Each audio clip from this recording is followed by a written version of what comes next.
warahmatullahi wabarakatuh. Saya Isda Marwanti Septiaria Dewi dari Universitas Muhammadiyah Jakarta, Fakultas Ilmu Sosial dan Ilmu Politik, jurusan Hubungan Internasional.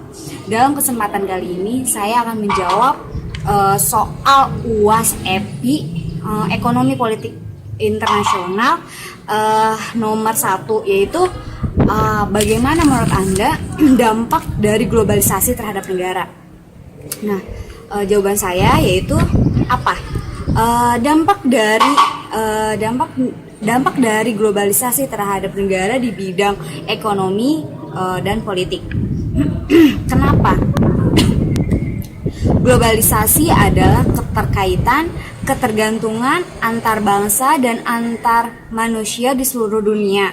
Nah, melalui perdagangan, investasi, perjalanan, budaya populer, dan bentuk-bentuk interaksi yang lain, sehingga suatu batas-batas negara itu tuh menjadi bias. Nah, bagaimana globalisasi ini meluas di setiap negara, dilatar belakangin oleh beberapa faktor, yaitu yang pertama, kebijakan negara untuk berhubungan dan menjalin kerjasama dengan negara lain. Yang kedua itu sistem ekonomi internasional. Lalu yang ketiga, adanya migrasi penduduk dari berbagai negara. Lalu yang keempat itu kemajuan ilmu pengetahuan dan teknologi. Lalu yang terakhir itu berkembang pesatnya perusahaan-perusahaan tradisional. Nah, Krantz dan Pine terdapat 3 posisi teoritis di dalam negara dalam menyikapi globalisasi, yaitu ada 3 golongan, yaitu kaum globalis, tradisionalis, dan transformalis. Nah, kaum globalis ini mereka percaya bahwa sebuah kenyataan yang memiliki konsekuensi nyata bagaimana orang dan lembaga di seluruh dunia itu berjalan. Nah, mereka percaya bahwa negara-negara di seluruh dunia dan kebudayaan lokal akan hilang. Nah, lalu digantilah oleh kebudayaan baru dari berbagai negara. Lalu kaum tradisionalis. Nah, kaum tradisionalis ini mereka tidak percaya bahwa globalisasi itu tengah terjadi gitu kan. Nah, mereka tuh percaya bahwa globalisasi ini tuh hanya evolusi dari produk-produk yang diciptakan oleh suatu lembaga atau negara, dan mereka tuh mempercayai bahwa globalisasi ini adalah sebuah mitos gitu.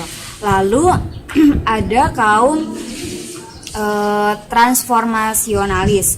Nah, transformasionalis ini posisinya itu ada di antara kaum globalis dan tradisionalis. Nah, mereka tuh percaya bahwa globalisasi ini tuh setengah terjadi. Namun menurut transformasionalis ini, kita itu tidak usah berpacu dan mengikuti tren-tren yang dibawa oleh globalisasi ini. Nah, jika dilihat untuk setiap negara sekarang ini tuh sudah mulai kehilangan identitas aslinya. Misalkan seperti Indonesia sendiri, kaum remaja dan kaum dewasanya pun telah lupa bahkan tidak mengenal budaya asli Indonesia. Mereka lebih mengenal budaya-budaya negara lain seperti K-pop, Bollywood, Hollywood.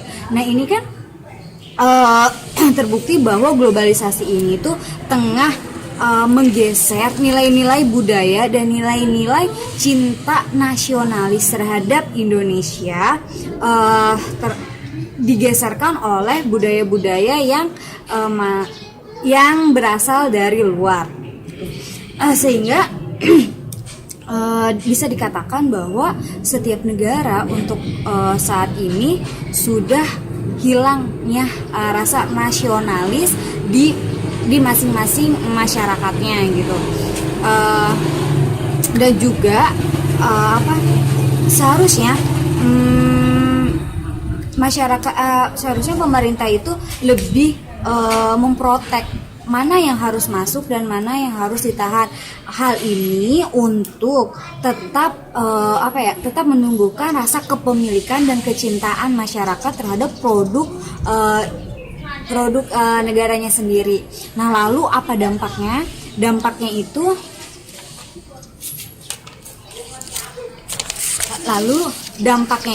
dalam segi politik. Dalam segi politik, dampak positifnya yaitu penyelenggaraan pemerintahnya lebih terbuka dan lebih demokratis serta lebih menghormati hak-hak asasi manusia. Lalu yang negatifnya itu semakin banyaknya partai, meluasnya nilai-nilai politik, meluasnya politik barat, dan masuk langsung atau secara tidak langsung. Pemerintah negara yang berdaulat dapat mengatur dirinya sendiri itu semakin berkurang, karena itu dia ada faktornya globalisasi sehingga muncullah ketidakpedulian masyarakat untuk mengatur negaranya. Lalu dari segi positif di bidang ekonomi, yaitu produksi global dapat ditingkatkan, meningkatkan kemakmuran masyarakat dalam suatu negara, meluaskan pasar untuk produk dalam negeri, lalu menyediakan dana tambahan untuk pembangunan ekonomi. Nah, yang negatifnya itu menghambat pertumbuhan sektor industri, memperburuk neraca pembayaran, sektor keuangan semakin stabil, gaya hidup yang cenderung ke budaya barat, lalu terhapusnya rasa cinta terhadap produksi dalam negeri.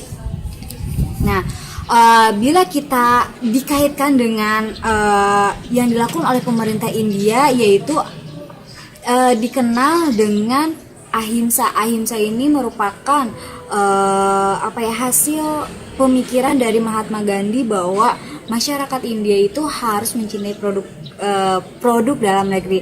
Nah, bila kita melihat atau menjadikan pemikiran Gandhi itu sebagai kiblat kita, setidaknya Indonesia bisa lebih mungkin hanya ini yang bisa saya sampaikan. Jika ada yang tidak berkenan atau saya mendapatkan kesalahan dari saya mohon maaf. Wabillahi taufiq wal hidayah. Wassalamualaikum warahmatullahi wabarakatuh.